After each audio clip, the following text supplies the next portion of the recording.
potentially start your test. It's a really good spot, okay? And it leads you straight to this crossroads, which is very, very badly marked out. Now we're going to go straight ahead, but if you can see the really bad road markings, look, they're almost invisible, and you have to really get to the end of the road to do both ways, look, and the straight on as well. That leads you down towards the test centre where you just walked from, and we're going to go straight on. Notice in this new road there's a bend and a van parked. This is where you could potentially end your test and start it. And you can see already the big 4x4 truck isn't giving anything to us. He's giving us nicely, and we'll just say thank you to him. All the way down this road in the manual, which we're in today because Mark's driving, we are in second gear for a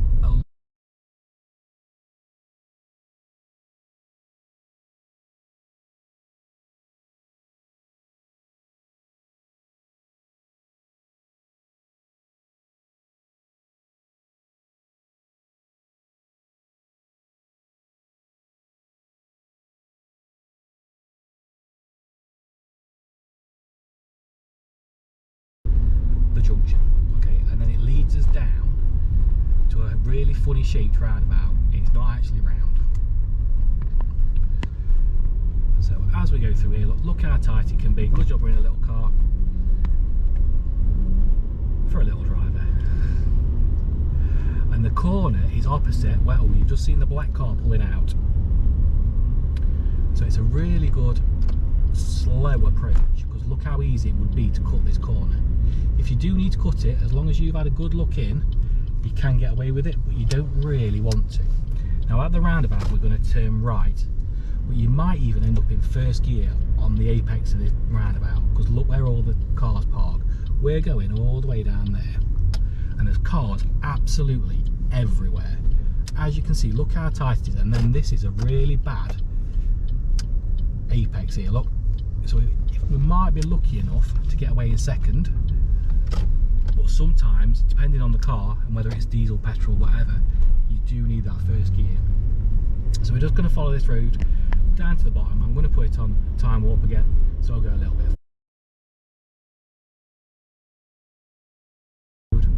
We're coming to another interesting part. As you can see, it's downhill, so it's mainly covering your brake. You can feel it starting to run away with you. Just be really wary of brake fade. It will make your brakes more inefficient. And at the end of the road we're going to turn right, then left. So it's literally, you can see the white lines in the middle of the road that are very faded, so people are cutting the lines, and we're going to turn right. Literally again, when we get to the end of this road, it'll be stopping, having a good look, especially towards the crossroads where you can see the learner, because I think he's going to come down here. Look, can you see him just there? As he goes past, look, Mark's having a really good look up and down the road, just getting his hands in, because you don't want to see his face for a start. And we're just waiting and waiting. They've flashed at us, but we've made sure it's safe. We know what they want to do, and we're following another learner. Now I assume they're on test, but I can't guarantee it. And we're going to take the next road on your left, and this will take us back to where you could potentially finish your test on this road. We'll just give the learner loads of room, because we don't want to intimidate them, because we're not that type of people. And I'm just going to time warp it until we get towards the end of this road.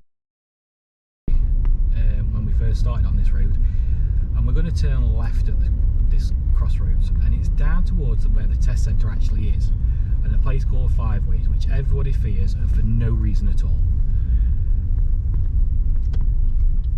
Another one where we're going to have to end up stopping, look, because the junction is just so tight. Look, I'm really far forward and barely see any of the ways. Look, people come flying past the van and everything like that, but we're just going to turn to the left, and you'll see a set of traffic lights. Test centre's just on your right past this bush, just there. Look, now we're going towards Five Ways. Now it's called Five Ways because there's 5 ways to go. But if you come down from the test centre, where we've come today, this one works independently, so you can go left, right or straight on from here. Otherwise, if you notice now, look, the big lorries are moving and the cars over this side, so if they're turning right at this junction, that's your 2-car rule, to wait, to give way to any traffic coming.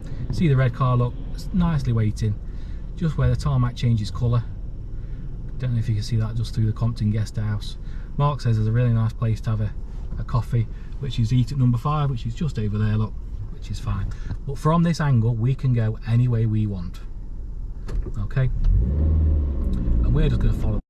Now what you've got to remember on this road and in Buxton